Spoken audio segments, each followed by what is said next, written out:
Students, today we are going to study science of class 8, so let's start. Here it is our contents list, unit number 4, pollutants and their effect on environment. Come, let's read. Unit number 4, pollutants and their effects on environment. Have you ever noticed that the air in a park smells different from the air on a busy road? One of the reasons is exhaust from vehicles. The vehicles give off harmful gases which makes the air dirty. Dirty air is called polluted air. Any substance that makes the air, soil or water harmful for health and environment is called a pollutant. Pollutants are the main cause of pollution. अब आपने कभी notice किया है कि park में जो हवा होती है वो डिफरेंट स्मेल करती है रोड्स के मुकाबले में? उसका रीज़न ये है कि जो हमारे जो गाड़ियाँ वगैरह होती हैं वो जो हवा धुआं आता है वो हमारे हवा को ख़राब करता है। तो जो चीज़ हमारे हवा को या पानी को या हमारे माहौल को ख़राब करती है हम उसे पल्यूटेंट्स कहते हैं। पल्यूटेंट्स जो हैं पोल्यूशन के बहुत ही मेन उनका रीज़न होता है। We cannot survive for a minute without air. This fact tells us how important clean air is to us. We know that air consists of 78% of nitrogen and 21% of oxygen. Carbon dioxide, argon, and water vapors are also present in very small quantities. Unwanted substances are adding into the air. Unfortunately, air is getting polluted. हम एक minute भी जो है हवा के बगैर गुजारा नहीं कर सकते। ऐसे हमें पता चलता है कि हवा हमारे लिए कितनी अहम है।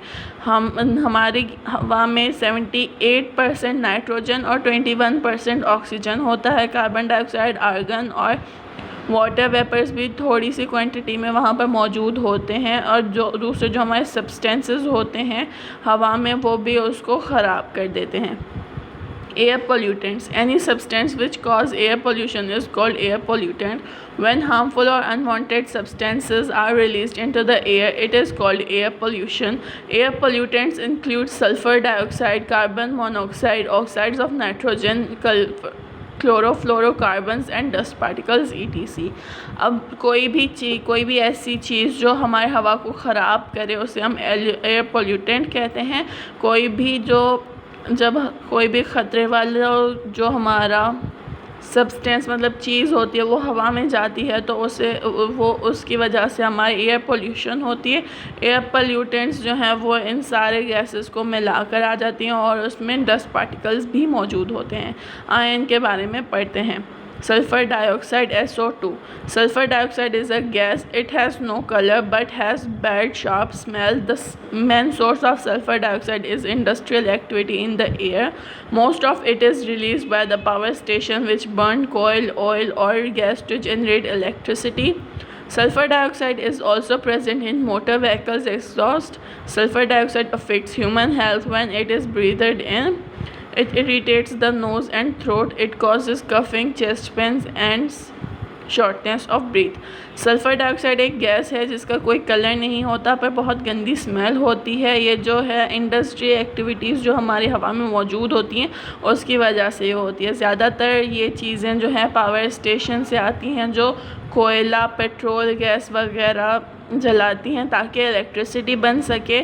सल्फ़र ऑक्साइड जो है गाड़ियों में भी मौजूद होता है। सल्फ़र डाइऑक्साइड इंसान की सेहत को बहुत मुतासर करता है। जब वो सांस लेता है वो उसके नाक, गले में तकलीफ़ देता है, सीने में दर्द और सांस लेने में मुश्किल होती है इंसान को। Come on next page students. Carbon monoxide CO2. Carbon monoxide is a gas and is found in air. Carbon monoxide has no color or smell. We cannot detect it in the air. Carbon monoxide is produced from incomplete burning of fuels such as petrol and diesels. It is a poisonous gas. Tobacco smoke also has carbon monoxide in it.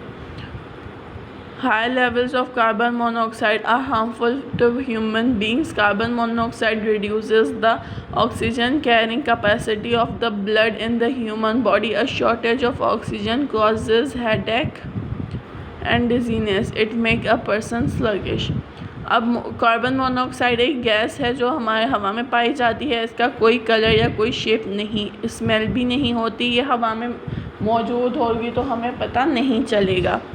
Carbon monoxide जो है वो burning से मौजूद होती है, जैसे कि petrol या डीजल वगैरह। ये बहुत ख़तरनाक गैस है, बहुत जहरीली गैस है। टोबैको में भी ये मौजूद होता है। अब इसकी हाई लेवल्स जो हैं वो हमारे लिए बहुत ख़तरनाक है। कार्बन मोनोऑक्साइड जो है ऑक्सीजन जो हमारे ब्लड में आता है उसको कम करता है, और ऑक्सीजन की कमी जो है हमें हेडेक करती है और हमें चक्कर आने लगते हैं। ये हमारे किसी भी इंसान को बेहोश करने में हेल्प करता है। Oxides of nitrogen are found in the form of gases. Some oxides of nitrogen have sharp, bad smell. Oxides of nitrogen are emitted from motor vehicles, coal heaters, and gas stoves. During rush hours, motor vehicles release a lot of smoke in the air. Oxides of nitrogen are also emitted, flammable, and evaporate easily. Main source of chlorofluorocarbons are refrigerators, air as coughing, colds, flu, and bronchitis. अब हमारा जो oxide of nitrogen है ये भी एक gas के form में पाए जाते हैं। ये जो हैं इनकी बहुत गंदी स्मेल होती है। ऑक्साइड ऑफ नाइट्रोजन जो है वो ज़्यादातर मोटर व्हीकल्स या कोल हीटर्स या गैस स्टोव्स में पाए जाते हैं। ज़्यादातर जो है मोटर व्हीकल्स जो हैं ज़्यादा स्मोक जो है ज़्यादा धुआं छोड़ देते हैं हवा में, तो उसके नाइट्रोजन के ऑक्साइड्स जो हैं वो आसानी से उसमें घुल मिल जाते हैं। मेन इसकी क्लोरोफ्लोरोकार्बन्स की जो मेन सोर्स होती है वो रेफ्रिजरेटर होती है। एयर, जैसे कि हवा में हमें खांसी होती है, ठंड हो जाती है, फ्लू हो जाता है या फिर सांस लेने में प्रॉब्लम होती है, ये इनका रिएक्शन होता है। Chlorofluorocarbons, CFCs. Chlorofluorocarbons are man-made colorless liquid or gases. They are non-toxic and non-flammable and evaporate easily. Main source of chlorofluorocarbons are refrigerators, air conditioners, aerosols, spray, and in-solution materials. Ozone is a gas. It forms a layer in stratosphere. Ozone layer protects the earth from harmful rays of the sun. Chlorofluorocarbons destroy the ozone layer. The depletion of ozone O3 causes global warming. Harmful rays from the sun can also be the cause of skin cancer. In addition to above mentioned gases, motor vehicles which burn petrol and gases also produce tiny particles. These tiny particles remain suspended in air for long period. When inhaled, they cause diseases. They also reduce visibility. Steel mills and power plants give out ash particles which also cause air pollution. अब chlorofluorocarbons जो हैं वो इंसान के बनाए हुए कुछ liquids होते हैं या गैसेस होती हैं। ये ख़तरनाक नहीं होती पर ये आसानी से उड़ जाती हैं। जो मेन सोर्स होती है क्लोरोफ्लोरोकार्बन्स की वो रेफ्रिजरेटर्स, एयर कंडीशनर, स्प्रेज और इंसोल्यूशन मटेरियल्स जो भी होते हैं वो होते हैं। ओजोन एक गैस है जो एक लेयर बनाती है। ओजोन जो है वो अर्थ को हार्मफुल जो हमारे सन की रेज़ होती हैं उनसे बचाती है। क्लोरोफ्लोरोकार्बन्स जो है ओजोन लेयर को ख़त्म करते हैं। हमारी ओजोन 3 लेयर जो है वो ही ख़त्म हो जाएगी तो वो हमारा ग्लोबल वार्मिंग पैदा करती है और हमारी जो रेज़ होती हैं सन की वो भी हमारे स्किन डिजीज़ पैदा करती है, जैसे कि स्किन कैंसर वगैरह। अब ये जो ऊपर गैसेस बोली गई हैं जैसे कि जो हमारी मोटर व्हीकल्स में आ जाती हैं, जो पेट्रोल और डीजल वगैरह को जलाती है, वो उनमें वो छोटे छोटे पार्टिकल्स बनाती है। जो पार्टिकल्स रह जाते हैं वो हवा में, तो जब हम सांस लेते हैं वो हमारे सांस के थ्रू अंदर जाते हैं और हमारी बीमारियां कर, और वो जो है हमें देखने की सलाहियत जो है वो कम कर देते हैं। स्टील मिल और पावर प्लांट्स में ये ऐश पार्टिकल्स जो होते हैं वो भी एयर पोल्यूशन करते हैं। Turn the page. Sources of air pollution. The largest amount of air pollution come from human activity, though there are some natural sources as well. The source can be classified into two major categories which are, अब जो हमारी air pollution है वो ज़्यादातर इंसान की चीज़ों activities के थ्रू ही होती हैं, और ये जो है कुछ नेचुरल तरीके भी होते हैं जिसकी वजह से होती है। एंड ये जो कैटेगरीज़ हैं ये दो हिस्सों में डिवाइडेड हैं, उनके बारे में पढ़ते हैं। Human activity, these sources are mostly related to burning different kinds of fuels like garbage, motor vehicles and waste deposit। अब ये जो sources होती हैं ये ज़्यादातर कचरा जलाना, फ्यूल्स जलाना और भी मोटर व्हीकल्स जलाना या फिर दूसरे कचरे वगैरह उनकी होती हैं। Natural sources, sometimes air pollutants are added naturally into the atmosphere, for example dust storms, wildfires and eruption of volcanoes। और कभी कभी जो है ये नेचुरल तरीके से भी हवा में मौजूद की जाती हैं, जैसे कि तूफ़ान आते हैं मट्टी वाले, या बहुत सारे टॉर्नेडोज आते हैं, या फिर वोल्केनोस का फटना, ये भी हमारे नेचुरल सोर्सेज में आ जाते हैं। Come on next page. Harmful effect of pollution on human health. Have you ever seen a thick fog-like air in the atmosphere, especially during winters? This is smoke, which is made up of smoke and fog. Oxides of nitrogen present in smoke and other air pollutants combine with fog to form smoke. The smoke causes breathing difficulties such as cough, wheezing and asthma in children. This table shows how air pollutants affect human organ systems।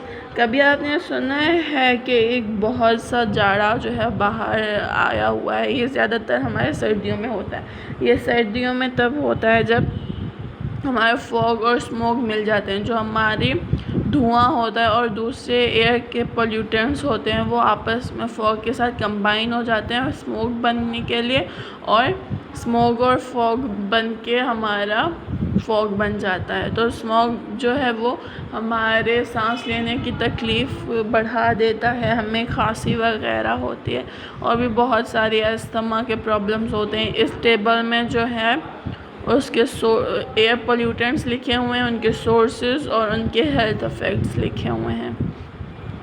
Effects of human activity on environment. Although some natural events add pollution, but human activities have a more harmful impact to the environment। हम जानते हैं कि natural तरीके से भी pollution होती है, पर ज़्यादातर इंसानी जो एक्टिविटीज़ होती हैं उनसे हमारी ये ज़्यादा होती हैं। The greenhouse effect, water vapours and carbon dioxide in air play important roles to maintain suitable temperature on the earth surface. These gases allow the radiation from the sun to reach earth surface but trap some of them when they are returning back. In this way heat energy is retained in the atmosphere, so the atmosphere warms up. The process in which heat and from the earth is absorbed by the gases in the atmosphere is called the greenhouse effect. Carbon dioxide in the atmosphere has similar effect as the glass in a greenhouse. It is therefore called a greenhouse gas. Carbon dioxide absorbs radiation and thus reduces the amount of heat energy escaping into space. Carbon dioxide is not only the greenhouse gas, oxide of nitrogen and chlorofluorocarbons also absorb radiation। अब water vapours जो होते हैं, जो carbon dioxide होते हैं, वो हमारे हवा में बहुत ज़्यादा इम्पॉर्टेंट रोल करते हैं ताकि वो हमारे टेम्परेचर जो है उसको नॉर्मल रख सकें। अब ये जो गैसेस होती हैं वो हमारे जो सन की जो रेडिएशन है वो अर्थ से थोड़ा दूर रखती हैं, उन्हें थोड़ा कम रखती हैं। अब इस तरीके से जो हीट की एनर्जी होती है वो हमारे एटमॉस्फेयर में फैल जाती है और एटमॉस्फेयर गर्म हो जाता है। इस प्रोसेस में जो हीट एब्जॉर्ब करती है अर्थ, वो गैसेस बन जाती हैं एटमॉस्फेयर में, और उससे हम ग्रीन हाउस इफेक्ट कहते हैं। कार्बन डाइऑक्साइड जो हमारे एटमॉस्फेयर में मौजूद है उसका एक ग्लास वो अफेक्ट करता है हमारे ग्रीन हाउस के ग्लास पर, इसलिए उसे हम ग्रीन हाउस गैस कहते हैं। कार्बन डाइऑक्साइड जो है रेडिएशन को एब्जॉर्ब करता है और हीट का अमाउंट कम करता है। कार्बन डाइऑक्साइड सिर्फ ग्रीन हाउस गैस नहीं है, ऑक्साइड ऑफ नाइट्रोजन और क्लोरोफ्लोरोकार्बन्स भी रेडिएशंस को एब्जॉर्ब करते हैं। Turn the page. When the atmosphere gets a little warmer due to greenhouse effect, the sea, land and air also gets warmer. This is called global warming. जब atmosphere थोड़ा सा गर्म होता है ग्रीन हाउस इफेक्ट की वजह से, तो जो हमारा समंदर होता है, ज़मीन, हवा सारी गर्म हो जाती है. इसे हम ग्लोबल वार्मिंग कहते हैं. Global warming simply means that earth and everything on it's getting a little warmer because there is too much carbon dioxide and other greenhouse gases in the atmosphere. Many scientists agree that human activities are making the greenhouse effect stronger. If people carry on polluting the atmosphere with greenhouse gases, it will have very dangerous effects on the earth. For example, the weather may change and start to behave in a strange way. It may rain a lot in one country while another country does not receive any rain at all.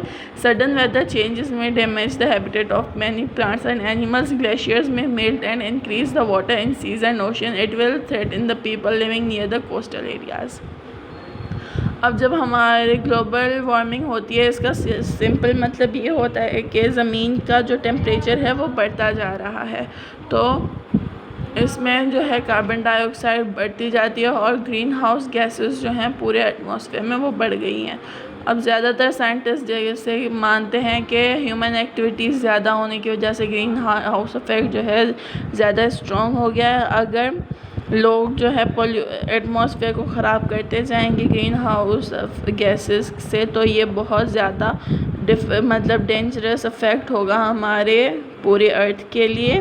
जैसे कि हम example के तौर पर जो weather है, हमारा मौसम, वो सडनली चेंज हो जाएगा बगैर कुछ इत्तला के, जबकि एक जगह पर बहुत बारिश होगी और दूसरी जगह पर बिल्कुल नहीं होगी. मौसम कभी भी किसी भी तरीके से बदल सकता है और आसपास के जो माहौल हैं वो चेंज हो सकते हैं. ग्लेशियर्स जो हैं वो जल्दी से मेल्ट हो जाएंगे और समंदर में या दरियाओं में पानी बहुत ज़्यादा बढ़ जाएगा. जो आसपास के इलाके होंगे रहने के लिए वो ख़तरे में आ जाएंगे. Ozone depletion.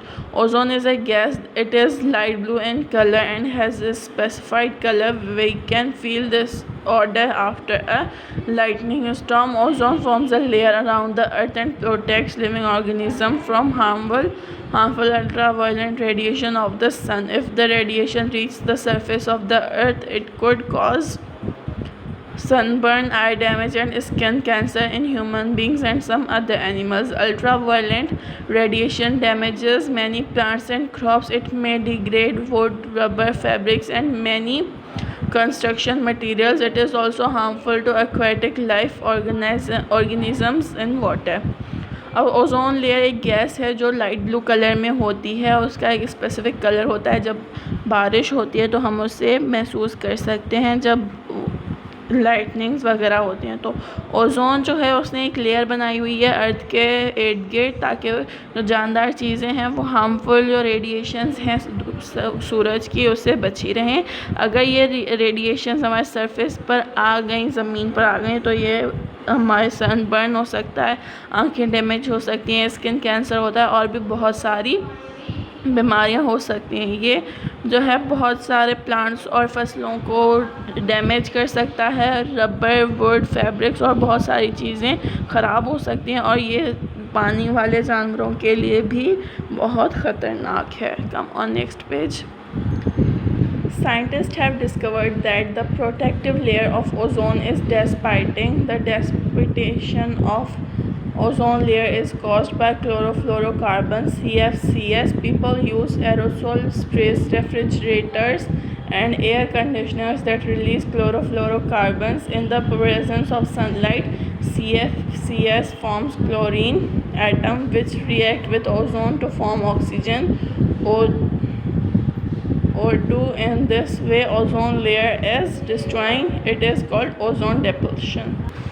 साइंटिस्ट ने ढूंढा है कि जो ओज़ोन के ऊपर प्रोटेक्टिव लेयर होती है वो ख़त्म होती जा रही है. अब उसका ख़त्म होना जो है क्लोरोफ्लोरोकार्बन्स जो है उसकी वजह से बनते हैं. हम जो इंसान हैं वो एस्ट्रल स्प्रेस या रेफ्रिजरेटर ज़्यादा इस्तेमाल कर रहे हैं जो क्लोरोफ्लोरोकार्बन्स छोड़ते हैं सनलाइट के दौरान. CFS जो है क्लोरीन एटम्स वो ओज़ोन लेयर के साथ रिएक्ट करते हैं ताकि ऑक्सीजन बन सके. इसी तरीके से ओजोन लेयर जो है वो ख़त्म होती जा रही है, इसको हम कहते हैं ओजोन डिप्लेशन।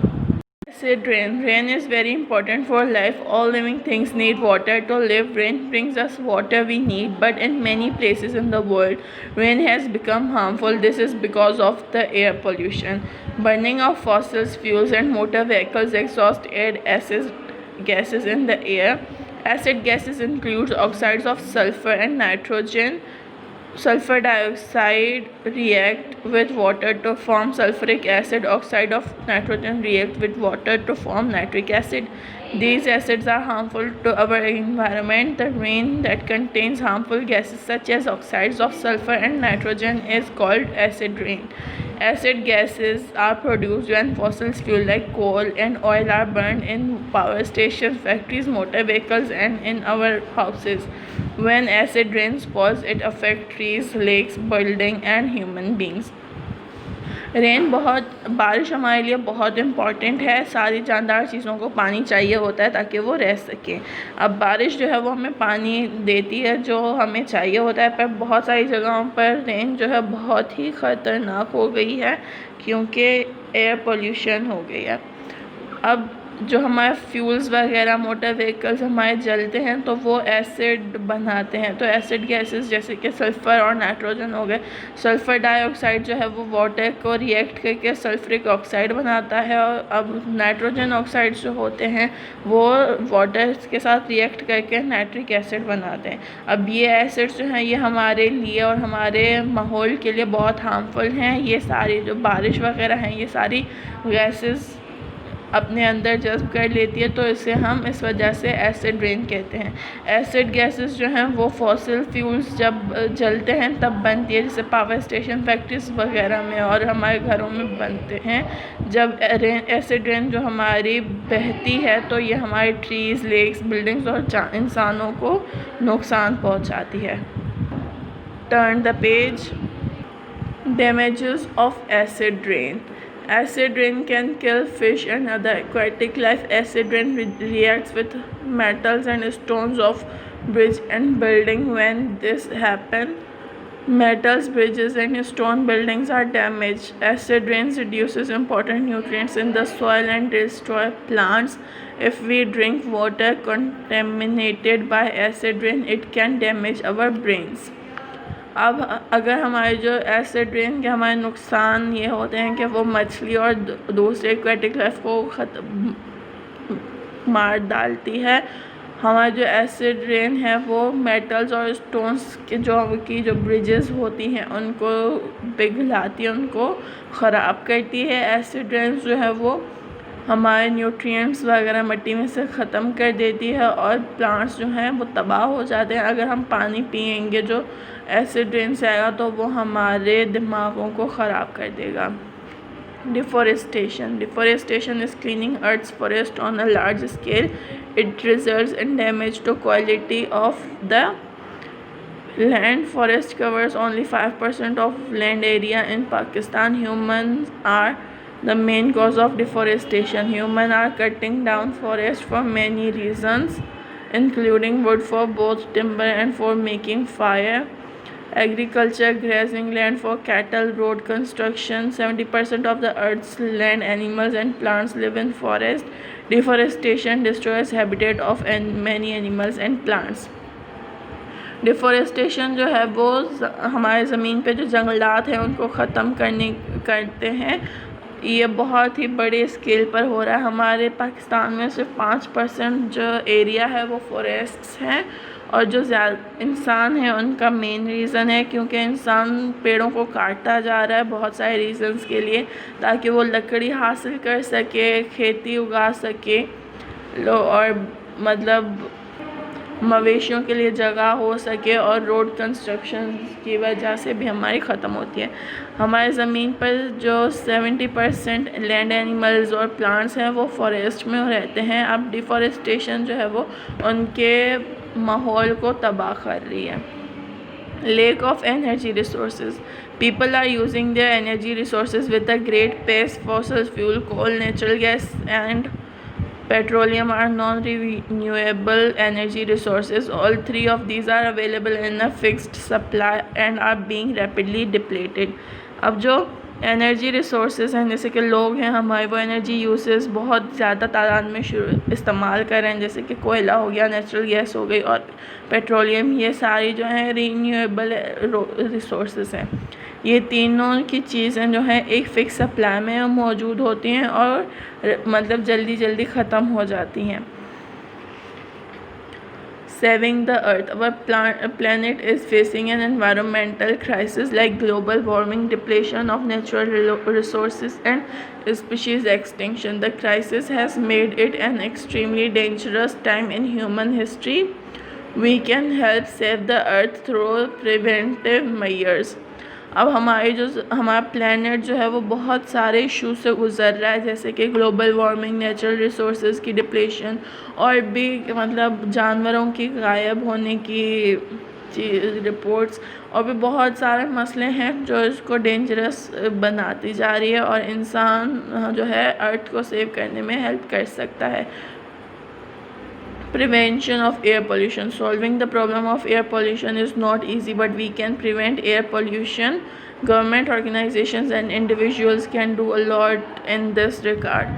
अब जो है एयर पोल्यूशन का प्रॉब्लम सॉल्व करना आसान नहीं है, पर सब अगर मिलकर कोशिश करें तो हो सकता है।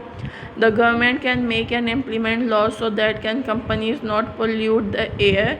Companies can use cleaner fuel. They can also clean harmful gases before releasing into air. अब जो गवर्नमेंट है अगर वो मतलब ऐसे रूल्स बनाए कि कंपनीज़ जो हैं वो हवा को ख़राब नहीं करेंगी, कंपनी जो है साफ़ फ्यूल इस्तेमाल कर सकती है और हार्मफुल गैसेस जो हैं छोड़ने से पहले ही ख़त्म कर सकती हैं, साफ़ कर सकती हैं। The government can promote wind energy and solar energy to decrease burning of coal, oil and natural gases. These fuels cause heavy air pollution. अगर गवर्नमेंट जो है विंड एनर्जी और सोलर एनर्जी को इस्तेमाल करे इस जगह पर कि फॉसल्स और फ्यूल्स वगैरह जलाने की जगह, क्योंकि ये बहुत ज़्यादा एयर पोल्यूशन करती हैं। NGOs, non-government organization can make people aware of harmful effects of air pollution. They can arrange awareness walks and discussions. अब NGOs जो हैं वो भी लोगों को आगाह कर सकती हैं इसके बारे में। We can use bicycle, buses और trains to move from one place to the other. हम buses, trains और bicycles को इस्तेमाल कर सकते हैं इधर उधर जाने के लिए। We can reduce the use of energy, electricity. This is because that lots of fossil fuels are burned to generate electricity. हम जो है हम बिजली का इस्तेमाल कम कर सकते हैं ताकि बहुत सारे fossil fuels जो हैं वो ना जलें इलेक्ट्रिसिटी बनाने के लिए। We can reuse and recycle things. This will reduce the load of production on industries which create a lot of pollution. हम चीज़ों को यूज़ और रिसाइकल कर सकते हैं ताकि कचरा कम हो जो कि बहुत सारी पोल्यूशन बनाता है। Turn the page students. Solid waste management. Simply speaking, solid waste is anything discarded other than fuels to keep the environment clean and to reduce health risk. Solid waste should be transported or disposed of properly. It is called solid waste management. We can use 3 R's: reduce, reuse and recycle, or waste management to save the earth from pollution. जैसे कि आमतौर पर solid waste जो है वो ऐसी चीज़ है जो हमारे चीज़ों को हमारा एनवायरनमेंट को ख़राब कर रही है, तो हम उसको कैसे कम कर सकते हैं, उसको हम किस तरह मैनेज कर सकते हैं, उसको उस तरीके को हम कहते हैं सॉलिड वेस्ट मैनेजमेंट। हम 3 R's यूज़ कर सकते हैं जैसे कि रिड्यूस, रीयूज़ और रिसाइकल। किसी भी चीज़ को हम रीयूज़ कर सकते हैं, रिड्यूस कर सकते हैं और रिसाइकल कर सकते हैं ताकि पॉल्यूशन कम हो। Reduce, people can help to maintain earth's resource by using less of these resources. अब जो है हमारे लोग जो हैं वो अगर प्लास्टिक चीज़ों का इस्तेमाल करना कम करें तो वो हमारी अर्थ सही से मैनेज होगी। Reuse, we can reuse material in their original form instead of throwing them away. अब अगर कोई भी चीज़ है तो हम उसे रीयूज़ कर सकते हैं उसको फेंकने की जगह। Recycle, Another way to save resource is to recycle. Recycling means to treat something which we can be used again. Recycling means save money as well as energy. अब दूसरी चीज़ है रिसाइकल करना. रिसाइकल मतलब कोई भी चीज़ उसे दोबारा किसी दूसरे काम में आना है. इससे हमारी रिसाइकलिंग से पैसे भी बचते हैं और हमारी एनर्जी भी बचती है. With these strategies of reducing, reusing and recycling, we can help to improve, protect our environment. This in turn will improve the quality of our life. अब ये जो तीनों चीज़ें हैं, अगर ये हम इस्तेमाल करें तो हमारे माहौल में बहुत कम पोल्यूशन होगी. Come on next page. Conservation of resources. Conservation means saving things from loss or waste. We can protect our natural resources. By conserving them, we can reduce the use of natural resources in many ways. अब हमारी जो conservation है वो ऐसी मतलब उस चीज़ों को बचाना, उसको लॉस या वेस्ट से बचाना. अब हम जो है अपने कोई भी नेचुरल रिसोर्सेज को हम कैसे उनको कंजर्व करते हैं, उन्हें उनका इस्तेमाल कम करेंगे तो वो बच जाएंगी. Some more tips to save the resources. कुछ और टिप्स जिससे हम अपनी चीज़ें कम यूज़ कर सकें. Number 1, use cloth bag to carry things. अब जो है do not buy disposable products. Give used toys, books and clothes to other people who can use them. Write on both sides of the paper. When you are finished with pickles or jams, use the jar to hold your things. अब हमारे जो cloth, हम plastic की जगह cloth bag इस्तेमाल करें. अगर disposable products ख़रीदें ही ना. जो हमारे खिलौने हैं, बुक्स हैं या क्लॉथ्स हैं वो दूसरों को दे दें जो इस्तेमाल कर सकें. पेपर की दोनों साइड्स पर लिखें और जब भी हमारी जैम वगैरह ख़त्म हो तो हम उसे किसी भी चीज़ को रखने के लिए इस्तेमाल करें. So that's all about our reading. We will send you its exercise and pictures. Thank you for watching.